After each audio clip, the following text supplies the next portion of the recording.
We'll start with the invocation for Tattvabodha. Vasudevendra Yogindram Natva Jnanapradam Gurum Mumukshunam Hitarthaya Tattvabodho Bhidhiyate. So we have seen, I think, 3 verses up to now. So the first verse was Sadhana Chatushtaya Sampannadhikarinam Moksha Sadhana Bhutam Tattva Viveka Prakaram Vakshyamaha. So we saw that 3 things were being talked about. What is this text for? This text is for mumukshus. And what are the qualities they should have is the sadhana chatushtayam, which was explained later in the other verses. And then what is being told here? A very analytical way towards the truth. That is what is being told here. That was verse number 1.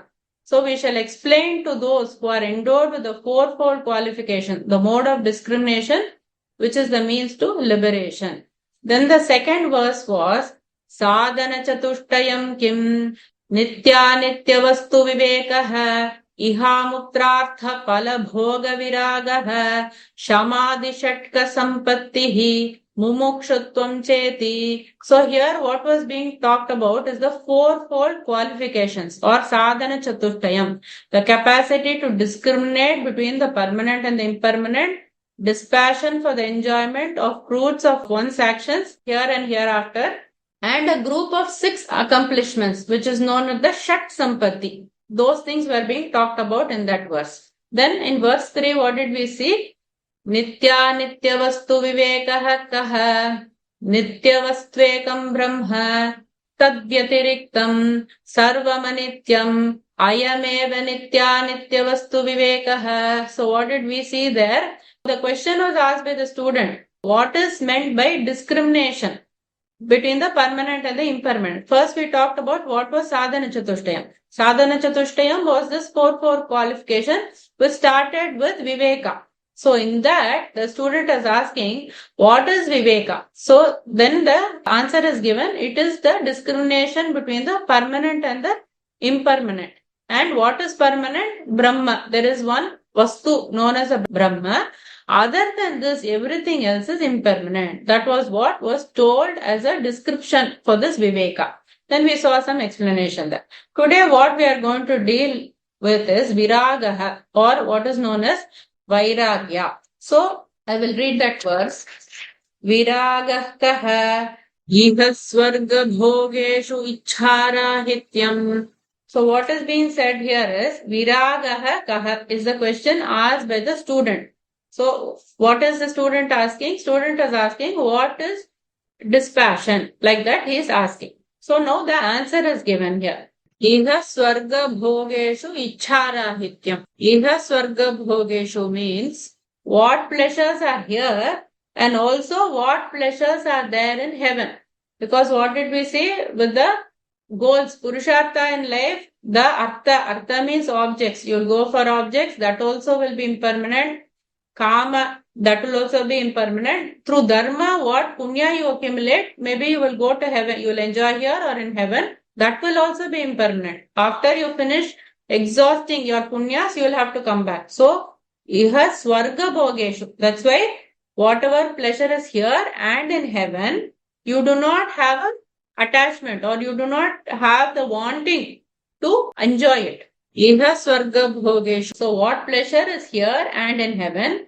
Ichcha rahityam. So, ichcha rahityam means, ichcha means desire. Rahityam means I do not want. Lack of desire. Lack of desire. So the meaning becomes lack of desire for whatever pleasure is here or in heaven. This is known as Viragaha. And then how do we get Vairagya? Is Lord says in 2.62, Dhyayato Vishayam Punsaha Sangasteshu Pajayate Sangat Sanjayate Kamaha Kamat Krodobhi Jayate. So what happens? This is what we saw in Bhagavad Gita also today. So attachment comes. What happened to Arjuna? Like we saw the example of Gulab Jamun as well. How did that attachment happen? We contemplate on that object, which is known as Shobhana Adhyasam. Shobhana Adhyasam means what? This object will give me pleasure. Like that a thought comes in my mind. And after that, I contemplate on that object or I associate it. Sangha and Sankalpa we saw. Sangha means association. By constant association, I will get attachment. By Sankalpa, by constant remembering of that also, I will get the attachment. This might give me happiness or this might give me pleasure. That's the first thought that will come in your mind, which is known as Shobhanadhyasa. And how does this Shobhanadhyasam come? This happens because of ignorance, because I do not know what is permanent and impermanent. So because I do not have the discrimination, first point that we saw, Vivekaha. Nitya Nitya Vastu Vivekaha. So that only is needed for me to develop this Vairagya. Otherwise, how else will I know? I will think everything is permanent. So first that Viveka must come. How we develop Viveka? By reading the scriptures, we can get Viveka. Then after that, we will develop Vairagya. Because we have to analyze. The first step will be that even if somebody tells you, okay, this is permanent, this is not permanent, but you have to analyze. So that's what Lord says in the Gita also, in the 13th chapter. Indriyartheshu vairagyam anahankara evacha janma mrityu jara vyadhi dukkha doshanu darshana. So dispassion towards the objects of the senses, absence of egoism, keeping in mind the evils of birth, disease, old age and death. So in 13th chapter, he gives a set of qualities. So in that, one of the quality is analysis. Seeing all the pitfalls of this birth, disease, old age and all that analysis will also get me that Vairagya. So that is also one way in which you will get the Vairagya. So what does this Vairagya will lead to? Why do I need Vairagya? Vairagya will lead to Shastra Pravritti. That is, when I know that, okay, these objects are not going to give me happiness, what I will do, I will start looking for permanent happiness. So I will start getting into the Shastras. I will start reading this scriptural books. Oh, what is being said? How is it being described? Like that, I will get an inclination. So Vairagya will help in Shastra Pravritti. And only Vairagya can keep your mind calm. Like one of the Shat Sampatti is known as Shamaha.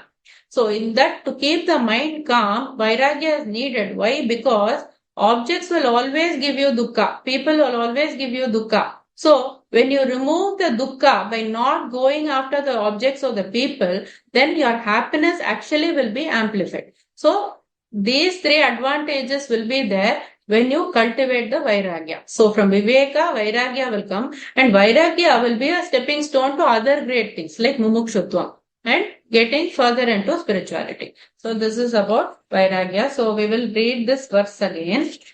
Viragah kaha, viragah kaha, iha swarga bhogeshu ichharahityam, iha swarga bhogeshu ichharahityam. So that's all this was verse number 4.